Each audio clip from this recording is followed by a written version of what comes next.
Berkata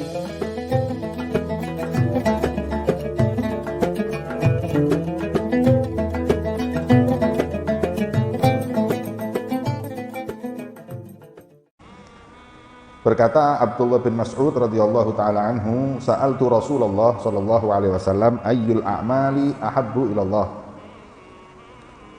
Dari sahabat Abdullah bin Mas'ud, beliau bertanya kepada Rasulullah, amalan apa yang paling dicintai oleh Allah? Maka Nabi menjawab, yang pertama as-sholatu liwaktiha, sholat tepat waktu. Orang yang sholatnya tepat waktu itu adalah orang yang mendahulukan Allah, mendahulukan akhirat dari yang lain. Begitu azan ada panggilan sholat terus dia datang, itu menunjukkan bahwa dia orang yang mendahulukan Gusti Allah. Makanya dahulu para sahabat Nabi, apapun profesinya, apapun yang mereka lakukan, kalau sudah panggilan sholat itu datang, semuanya ditinggal. Sampai Rasulullah itu, dalam riwayatnya Aisyah disebutkan, Nabi SAW itu kalau di rumah dia main sama saya, ya ngobrol, bukan terus wiritan di rumah, enggak, dia guyon, dia cerita-cerita. Tapi kalau panggilan sholat itu datang, beliau langsung bergegas menuju ke masjid. Saya enggak digubris, sampai seakan-akan kayak kita itu enggak saling kenal dulu ya. Jadi Nabi mengajarkan kepada kita sholat tepat waktu, as-sholatu liwaktiha, dan itu paling afdolnya amal, menunjukkan cinta Allah, cinta akhirat. Kemudian yang kedua, qultu tsumma ai. Kemudian apalagi ya Rasulullah selain sholat yang tepat waktu, amalan yang dicintai oleh Allah itu apa? Birrul walidain, bakti kepada kedua orang tua. Bakti kepada bapak dan ibu itu amalan yang sangat dicintai oleh Allah. Makanya kadang kita mesti berpikir, bakti kita kepada orang tua, kepada bapak dan ibu, itu jangan cuma sekedar karena ini bapak saya, karena ini ibu saya, karena ini yang melahirkan saya, karena ini yang memberi nafkah saya, jangan. Tapi kita mesti memandang bahwa kami berbakti karena ini dicintai oleh Allah dan di sini ada ridha Allah. Jadi baktinya kita kepada orang tua murni mutlak untuk menggapai ridha Allah. Gak ada amalan yang Allah cintai diantaranya seperti bakti kepada orang tua. Nah, saya pernah mendengar dari seorang sholihin yang beliau berkata, akhir zaman seperti sekarang ini, akhir zaman kita nggak bisa lagi mungkin ibadah seperti aulia dulu.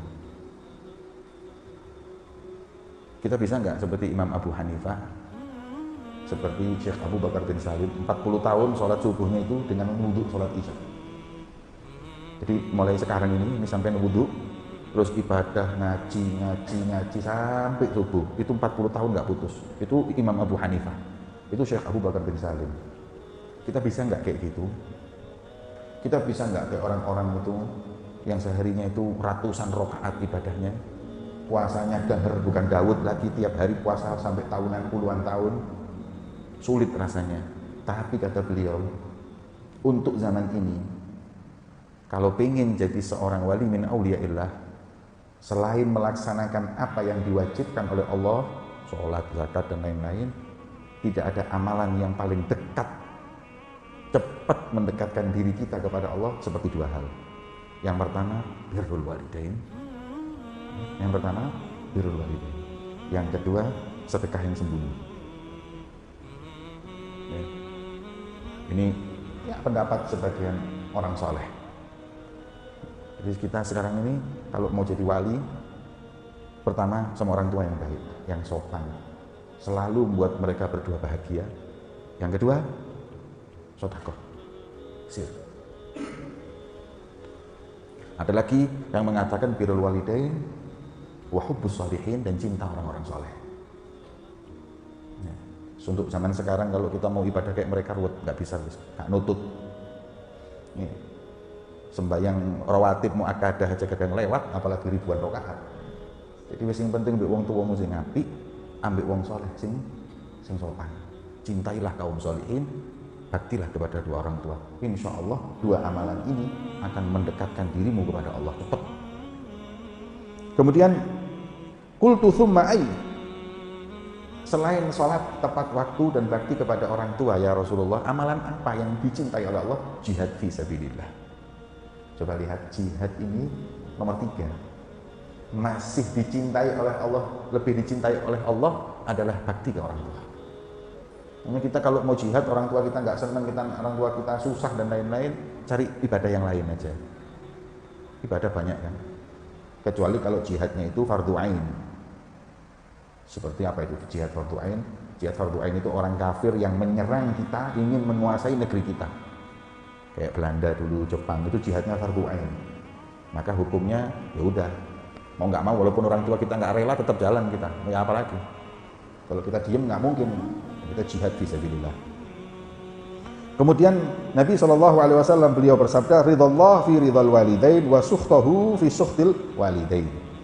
Bahkan Allah itu gantungkan keridhoannya pada ridho kedua orang tua. Allah gantungkan kemurkaannya pada kemurkaan kedua orang tua.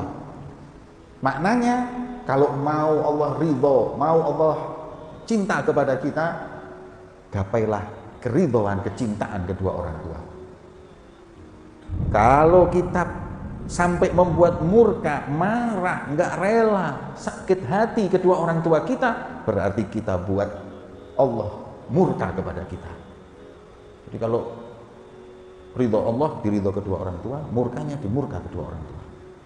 Jadi Allah itu ridho kalau orang tua kita ridho, Allah itu murka kalau kedua orang tua kita sampai murka. Hati-hati.